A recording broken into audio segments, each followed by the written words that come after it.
ዋሻው ውስጥ መሃል ላይ ገብተው 309 ዓመት ታይ ገና ዋሻው ውስጥ ሲገቡ ጀሮአቸውን መታናል አላህ ድምጽ እንዳይሰሙ እንዲያርፉ አስተኛ ናቸው 309 ዓመት ከዛ እስካስተኛቸው በኋላ አካላቸው እንዳይበሰብስ ወንቀልብሁም ذات اليمين ወደ ቀኝና ወደ ግራ ያገላብጣቸው ነው 309 ዓመት ድንገት ሰው በዛ ዋሻ አልፎ ብቅ ብሎ አዛ እንዳያደርጋቸው እንዳያስቸግራቸው አይናቸውን ገልጠው እንዲተኙ አላህ አደረገ ድንገት ካያቸው ፍርሃት እንዲርድህ ያደርጋል አላህ ወለሙሊእተ ሚንሁም ሩዕባ ስታያቸው ደንብርህ ነው የምትሄደው ስለነሱ መናገር አትችልም ከፍርሃቱ ብዛት ሌላ ተአምር ማጀባቸው ፀሐይ ስትወጣ ልክ ዋሻው በሩ እንዲከሆነ ፊት ለፊት ነው የተኙት ፀሐይዋ ስትገባ እንዳታገኛቸው ፀሐይን አላህ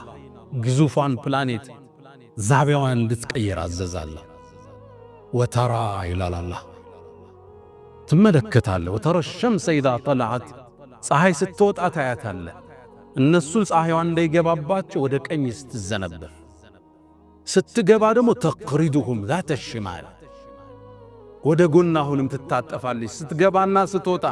ለምን እነሱ في فجوة من ፊት ለፊት በሩ ላይ ነው ያሉት ፀሐይ እንዲያገኛቸው አላህ አልፈቀደ ልብ በሉ 309 ዓመት ፀሐይ ስትወጣና ስትገባ ዛቢያዋን እንድትቀይር አላህ አዘዘ ፀሐይ ግዝፈቷ የመሬትን 1.3 ሚሊዮን እጥፍ ነች ልብ ብላችኋ ፀሐይን ጆንያ ብታረጋት 1.3 ሚሊዮን መሬትን ማዝ ትችላለች እቺን ግዙፍ ፕላኔት ለነዚህ ወጣቶች እንክብካቤ ታደርግ ዘንድ አላህ አዘዘ እዝነቱ ከበባቸው ትውልድ ተለዋወጠ ከ309 ዓመት በኋላ አላህ ቀሰቀሳቸው ቁጭ አሉ 309 ዓመት እንደተኙ አላወቁ ምን ያህል ቆየን ተባባሉ የውም አው بعد يوم አንድ ቀን አለም ከፈለውን ቀን አሉ ሲከራከሩ ከመሃላቸው አንዱ ጌታችን ያቃል ምን ያህል እንደተኛን ባይሆን እርቦናል ከናንተ መሃል ሳንቲም አዋጡና ምግብ አንዱ ገዝቶ ይምጣ ተባለ